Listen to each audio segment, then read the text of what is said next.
আসসালামু আলাইকুম। নির্বাচনের কারচুপির কথা আমরা সবাই শুনছি। তো নির্বাচনের যে কারচুপিগুলো হয়েছে এগুলো নিয়ে আপনার হাইকোর্টে রিট করা হয়েছিল।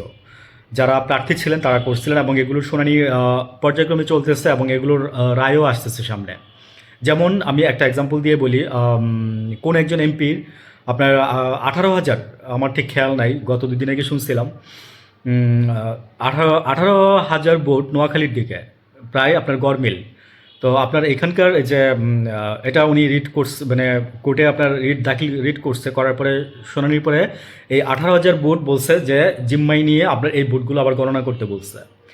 এটা হচ্ছে ছোট্ট একটা এক্সাম্পল দিলাম। এরকম আরও বহু নাম আছে, যেমন ধরেন আপনার গোলাম পাটোয়ারি আছে, শামীম সাইদি আছে, মান্নান আছে, হ্যাঁ।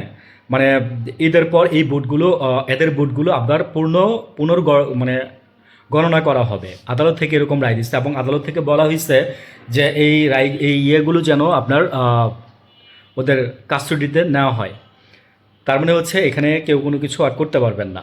একটা জিনিস কি জানেন, যে আদালতটা যদি ঠিক থাকতো, আমি বলবো যে প্রধানমন্ত্রীর দরকার ছিল না, রাষ্ট্রপতিও দরকার ছিল না। শুধু যদি আদালতটা ঠিক থাকতো, আদালতটা যদি ন্যায় বিচার করতো, হ্যাঁ, তাহলে মানে এই দেশে আর কিছুই লাগতো না। মানে সব চোরের থলের বিড়াল বের করে নিয়ে আসা যাইতো। তারপরে আরেকটা জিনিস দেখেন যে এখন আরেকটা জিনিস এস্টাবলিশ করা ট্রাই করতেছে সবাই। সেটা কি জানেন, যে আপনার প্রসিকিউরের বিরুদ্ধে আপনার চিফ প্রসিকিউটর যে তাজুল ইসলাম, তাকে তো একটা মামলা দেওয়া হয়েছে। মানে জাস্ট একটা মনে হলো যে আমার কাছে একটা আগে থেকে এটা একটা সাজানো নাটক ছিল, সাজায় রাখা হয়েছিল আগে থেকেই সাজায় রাখা হয়েছিল। দ্যাটস ওয়াই এগুলো কি চিন্তা করতে পারেন, মানে মানুষ কত ক্রিটিক্যাল হয়। এই ব্রেনগুলো যদি আপনারা যদি ভালো কাজে লাগান, আপনাদের এই ক্রিটিক্যাল ব্রেনটা, হ্যাঁ, খারাপ কাজে না লাগায় যদি আপনারা যদি ভালো কাজে লাগান, তাহলে আপনারা দেশের এবং দশের নিজের কত উন্নতি করতে পারতেন জানতেন, বুঝতে পারতেছিলেন। এবং আপনি কি লাভবান হইতেন না? আপনি কি সুনাম কামাইতে পারতেন না? আপনার মাথায় কি বোধগম্যটা হয় না? মানুষ যে পিছনে আপনার গেলে যে গালি দেয় একটা, সেটা ভালো লাগে, আপনি পরে জানেন যে আমার ওই গালি দিচ্ছে, আপনি জানেন, কিন্তু আপনি আপনার মান সম্মানের জন্য আপনি ওদিকে আবার জিজ্ঞেস করেন না, কিন্তু আবার ক্ষতি করে ফেলেন। তাকে আপনার কি সুনাম হচ্ছিল না? হয় না?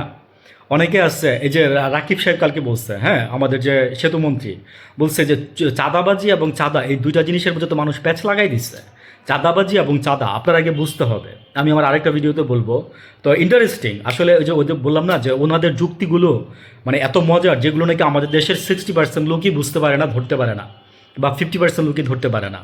তো চাঁদাবাজি এবং চাঁদা দুইটার মধ্যে কিন্তু আসলেই তফাৎ আছে, এবং উনি কিন্তু সেটাই বলছেন। আমি এখানে ওনার পক্ষে বলতেছি না, মজা করে আমি বলতেছি। আমি আমার নেক্সট ভিডিওতে বলবো যে চাঁদাবাজি এবং চাঁদা এই দুইটার মধ্যে কী তফাৎ, এবং ইনি কী তফাৎ করে উনি সমঝোতা বলছে। ভালো থাকবেন, আসসালামু আলাইকুম।